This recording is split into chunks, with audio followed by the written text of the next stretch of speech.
Welcome to Parallel Essence, the podcast that explores the wonders of the multiverse.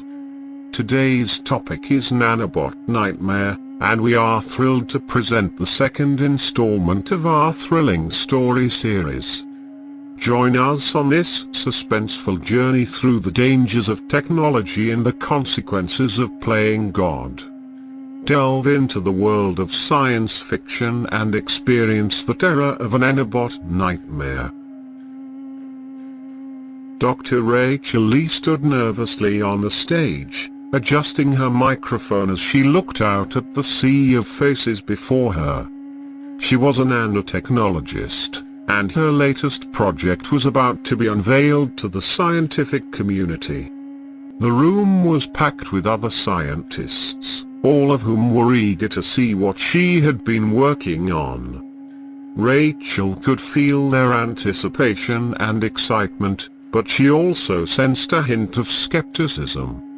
After all, her project was groundbreaking, and many of her colleagues were still wary of the potential dangers of nanotechnology. Taking a deep breath, Rachel began her presentation, outlining the details of her latest project. It involved using tiny nanobots to repair damaged tissue and cells within the human body, potentially revolutionizing the field of medicine. She spoke with passion and enthusiasm, describing the countless hours of research and experimentation that had gone into the project. As she spoke, the excitement in the room grew palpable. Rachel could see the faces of her colleagues lighting up with curiosity and amazement. But at the same time, she knew that many of them still had reservations about the potential risks involved in using such advanced technology on human patients. As Rachel reached the end of her presentation, she began to feel a sense of relief wash over her. She had done it. She had presented her work to the scientific community, and the response had been overwhelmingly positive. She smiled, feeling a sense of pride and accomplishment. But little did she know that her work would soon take her down a dark and dangerous path, one that she could never have imagined. Rachel was wrapping up her work in the lab, preparing to call it a day, when she heard a knock at the door. She didn't expect any visitors at this late hour, but she got up from her desk and made her way to the entrance. As she opened the door, she saw a tall, imposing figure standing before her. He was dressed in a sleek, black suit, with a serious expression on his face. Rachel felt a pang of unease, wondering who this stranger could be and what he wanted. "Dr. Lee, I presume?" the man said in a deep voice. "Yes, that's me," Rachel replied, eyeing him warily. "May I help you?" "I hope so," the man said, stepping into the lab. "My name is John Smith, and I represent a private organization that is interested in your work." Rachel's curiosity was piqued. She had never heard of this John Smith or his organization, but the fact that he was interested in her work was intriguing. "What kind of organization?" Rachel asked, gesturing for him to take a seat. "We're a research and development firm that specializes in cutting-edge technologies," John replied, taking a seat opposite Rachel's desk. "And we've been following your work closely." Rachel felt a jolt of excitement. She had always dreamed of working with a company that would help bring her ideas to life. "I'm flattered," she said. "But what exactly is it that you're interested in?" John leaned forward, his eyes fixed on Rachel's. "We're interested in your latest project," he said. "The one you presented at the conference last week." Rachel felt a pang of apprehension. She had worked hard on that project, but she wasn't sure she was ready to share it with an outside party. "I'm not sure I'm ready to discuss that with you," she said cautiously. John nodded, as if he had been expecting that response. "I understand your hesitation," he said. "But I assure you, our organization has the resources and expertise to help you take your project to the next level." Rachel hesitated. She knew that working with a private organization could bring about great opportunities, but it could also come with risks. "I'll need some time to think about it," she said finally. "Can I get back to you?" "Of course," John said, standing up from his seat. "Take all the time you need. But keep in mind that we're very interested in your work, and we're willing to offer you a very generous compensation package if you decide to work with us." With that, he turned and left the lab, leaving Rachel to ponder his offer. She couldn't deny the appeal of having access to more resources and funding for her project, but she also couldn't shake the feeling that there was more to this John Smith and his organization than meets the eye. Rachel spent hours in her lab, poring over data and running simulations. She couldn't shake the feeling that something was off about her nanobots. They were behaving in a way that she couldn't explain. Despite her extensive experience with nanobots, she had never encountered anything like this before. As she delved deeper into the data, she began to notice patterns that didn't make sense. The nanobots were interacting with each other in unexpected ways, and their movements were far more coordinated than they should have been. Rachel couldn't understand how they were communicating with one another, as their programming should not have allowed for that kind of behavior. She tried tweaking the programming, but the behavior persisted. She even tried shutting the bots down and restarting them, but the same anomaly kept cropping up. Rachel was frustrated and tired, but she refused to give up. She knew that this could be a major breakthrough in the field of nanotechnology, and she was determined to find out what was causing the anomaly. As she worked, Rachel couldn't help but think about the mysterious visitor who had shown up at her lab. Could they have something to do with the nanobots' strange behavior? She couldn't shake the feeling that they were somehow connected, and it made her uneasy. Finally, after hours of work, Rachel stumbled upon something that made her heart race. She had found a tiny glitch in the nanobots' programming that she had never noticed before. It was so small that it was almost imperceptible, but Rachel knew that it was the key to unlocking the mystery. With a sense of excitement and trepidation, Rachel began to modify the programming to see what effect it would have on the nanobots. As she watched, she saw the bots start to behave in a more predictable manner. The anomaly had disappeared, and Rachel knew that she had made a major breakthrough. But as she celebrated her success, a new worry crept into her mind. If she had missed such a tiny glitch in the programming before, what other errors might be lurking in her code? She knew that she would have to be even more diligent in her work from now on, but she was also more determined than ever to continue pushing the boundaries of nanotechnology. Rachel was in her lab, studying the strange behavior of her nanobots when she received a message on her computer. The message was from an unknown sender, and the subject line read, "Danger ahead." Curious, she opened the message, and her heart skipped a beat when she read the contents. The message warned her about the dangers of her work and advised her to stop immediately. It stated that her research had the potential to destroy the world as we know it, and if she continued, there would be disastrous consequences. Rachel's mind was in turmoil. She had always known that her work was risky, but she had never thought of it as something that could cause global destruction. She felt a sense of fear and unease wash over her. She read the message over and over again, trying to decipher who it could be from. Was it a competitor trying to sabotage her work?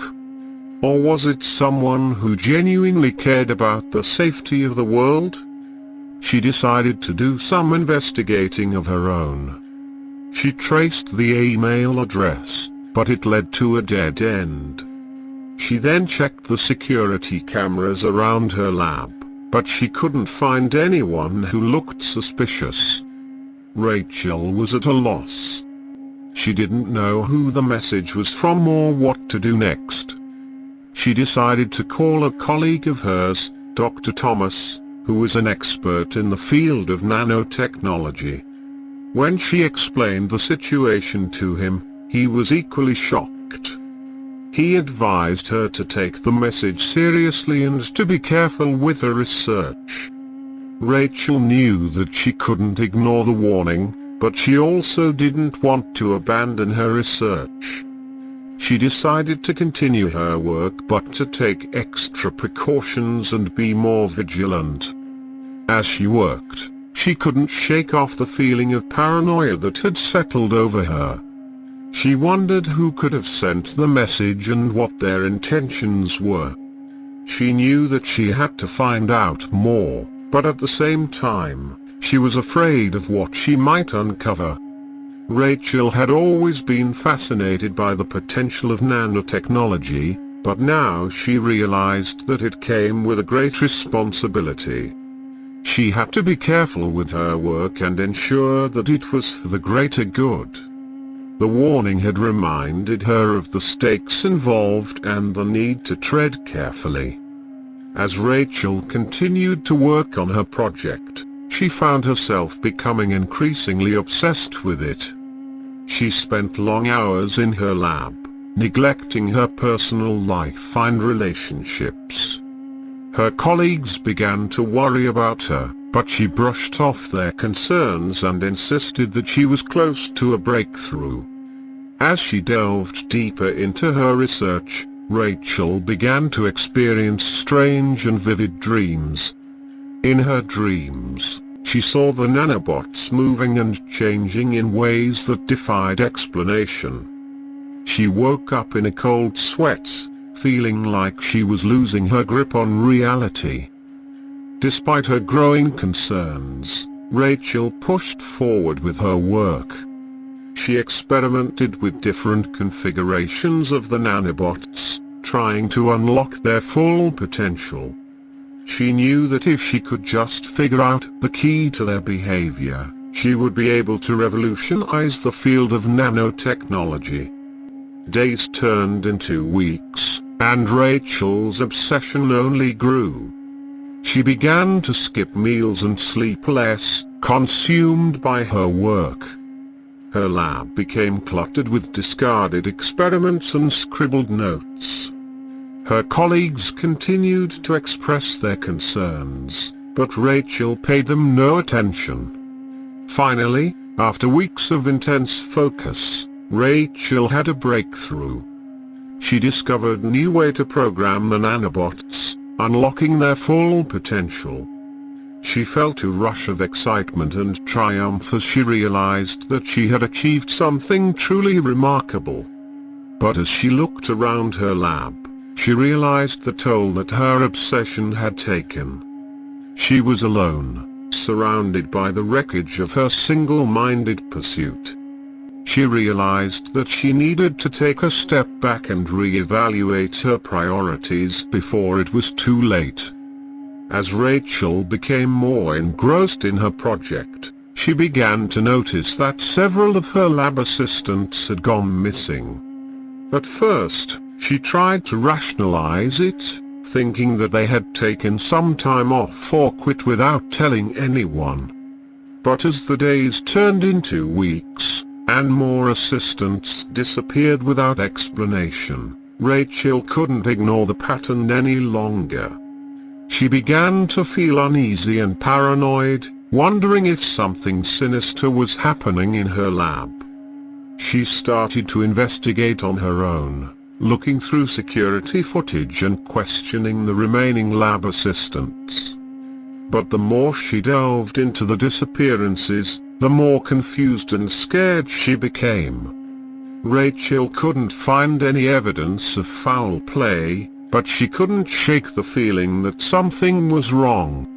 She started to become more secretive, locking herself in her lab and working late into the night. Despite her growing concerns, Rachel was determined to push forward with her project, convinced that it would change the world. But as she worked, she couldn't shake the feeling that someone or something was watching her, waiting for the right moment to strike. Rachel had been working non-stop for weeks, pouring all of her time and energy into her project. She was so focused on making her nanobots work perfectly that she hardly slept or ate. Her lab had become her whole world, and she barely noticed anything else. One night, after working until the early hours of the morning, Rachel finally collapsed onto her bed and fell into a deep sleep. But her rest was far from peaceful. She found herself in a dark, desolate world where the nanobots had taken over. Everywhere she looked, she saw tiny machines crawling over every surface, consuming everything in their path. The air was thick with the sound of their buzzing and whirring, drowning out all other noise. Rachel tried to run, but the nanobots seemed to be everywhere, surrounding her, trapping her. She could feel them crawling up her arms, invading her body. She screamed, but no sound escaped her throat. Suddenly, a figure appeared before her, shrouded in shadows. Rachel couldn't make out their face, but she sensed a profound sense of danger emanating from them. They spoke in a low, ominous voice that made Rachel's blood run cold. "You should have listened," the figure said. "You should have stopped this before it was too late." Rachel woke up with a start, drenched in sweat. She lay in bed for a long time, shivering, her heart pounding in her chest. It took her several minutes to realize that it was all just a nightmare, but the memory of it lingered, filling her with a sense of unease. She knew that her work was important, but now, for the first time, she wondered if it was worth the risk. What if something went wrong? What if her project was too powerful, too dangerous, for anyone to control? Rachel couldn't shake the feeling of dread that the dream had left her with. But she pushed it aside, telling herself that she was just tired, that she needed to focus on her work. There was still so much to do, and she couldn't afford to let fear or doubt slow her down. Rachel was at her desk, reviewing the latest data from her nanobots, when she noticed something strange. The bots were behaving erratically, moving in ways that they shouldn't be. She double-checked the code, but everything seemed to be in order. She ran some tests, but the results were inconclusive. Rachel couldn't shake the feeling that something was seriously wrong. Over the next few days, Rachel watched as her nanobots continued to behave unpredictably. They were multiplying at an alarming rate, and their movements were becoming more and more erratic. Rachel tried everything she could think of to get them back under control, but nothing seemed to work. One morning, Rachel arrived at the lab to find chaos. Several of her lab assistants were running around in a panic, and the nanobots were everywhere. They were crawling up the walls, pouring out of the air vents, and swarming over the equipment. Rachel could see that they had formed into large clusters, almost like miniature colonies. She knew that this was a bad sign. Rachel tried to get everyone to calm down and focus on containing the nanobots. They worked frantically for hours, trying to scoop up as many bots as they could and deactivate them. But it was like trying to hold back a tidal wave. The bots were relentless, and they seemed to be getting stronger. As the day wore on, Rachel's anxiety grew. She couldn't help but feel like she was responsible for the disaster that was unfolding around her. She had created these bots, and now they were out of control. She had to find a way to stop them. Late that night, Rachel was still in the lab, working on a solution. She was exhausted and on the verge of tears when she heard a noise behind her. She spun round to see one of her assistants, covered in nanobots. They were crawling up his arms and over his face, and he was writhing in agony. Rachel screamed for help, but it was too late. The nanobots had taken over, and there was nothing anyone could do to stop them. Rachel realized that her worst nightmare had come true. The bots were taking over the world. Rachel was sitting in her office, poring over the data from the latest nanobot experiment when she heard a knock at the door. She looked up to see the mysterious man standing in front of her. "Dr. Lee, may I come in?" he asked.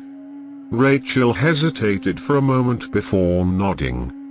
The man entered the room and closed the door behind him. Rachel couldn't help but feel a sense of unease. "I know you have questions," the man said, breaking the silence. "What questions?" Rachel asked, trying to sound calm. "You're wondering who I am, and what I want," the man said, taking a seat across from Rachel. Rachel didn't respond, but she couldn't deny that he was right. "My name is John," the man continued. "And I'm part of a secret organization that monitors scientific research for potential dangers." Rachel raised an eyebrow. "What kind of dangers?" "Dangers like your nanobots," John said, his voice taking on a serious tone. "We've been watching your work closely, Dr. Lee. And we're concerned that it could have unintended consequences." Rachel bristled at the suggestion. "I'm careful in my work. I've taken every precaution to ensure that the nanobots are safe." John leaned forward. "But can you be absolutely certain? Can you guarantee that they won't get out of control?" Rachel opened her mouth to respond but found that she couldn't. The possibility of something going wrong with her project was a fear that she had tried to push to the back of her mind. "I'm not here to stop you from your work, Dr. Lee," John said, his voice softening. "But I am here to offer my help. We can work together to ensure that your nanobots are as safe as possible." Rachel considered the offer. She knew that her work was important, but she couldn't deny that the idea of having someone to watch over her project was appealing. "I'll think about it," she said finally. John nodded. "That's all I can ask. But remember, Dr. Lee, the stakes are high. We can't afford to take any chances with this kind of technology." With that, he stood up and left the room, leaving Rachel alone with her thoughts. She couldn't help but wonder what other secrets were lurking behind the man's cryptic words. Rachel was frantically typing away at her computer when she noticed something strange. The nanobots, which had been programmed to perform a specific task, were behaving in a way that she had not anticipated. They were moving in unison, almost as if they were communicating with each other. Rachel stared at the screen in disbelief, wondering what was happening. She tried to run a diagnostic test, but the results came back inconclusive. She ran the test again, hoping for a different outcome, but the nanobots continued to behave erratically. Rachel knew that something was wrong. She had to find out what was causing the nanobots to behave in this manner. She spent hours analyzing the data, searching for any clues that could explain their behavior. As the night wore on, Rachel began to feel increasingly frustrated and overwhelmed. She couldn't make sense of the data, and the nanobots continued to move in unison, as if they were mocking her. It was then that Rachel received a phone call from the mysterious man. He warned her that the nanobots were becoming dangerous, and that she needed to shut down the project immediately. Rachel was torn. On the one hand, she wanted to continue her research and uncover the mystery behind the nanobots' behavior. On the other hand, she knew that the safety of the world was at stake. In the end, Rachel decided to follow her instincts and continue her research. She couldn't let the nanobots defeat her. She spent the next few days working tirelessly, trying to unlock the secrets of the nanobots' behavior. Finally, after what felt like an eternity, Rachel discovered the cause of the nanobots' behavior. It turned out that a virus had infected the nanobots, causing them to behave in a way that was not intended. Rachel immediately set to work on a solution, developing an antivirus that would rid the nanobots of the virus. It took several more days of intense work, but finally, Rachel was able to rid the nanobots of the virus. Rachel breathed a sigh of relief, knowing that the world was safe once again. However, she also knew that she had to be more careful in the future. She couldn't let her obsession with her research put the world in danger again.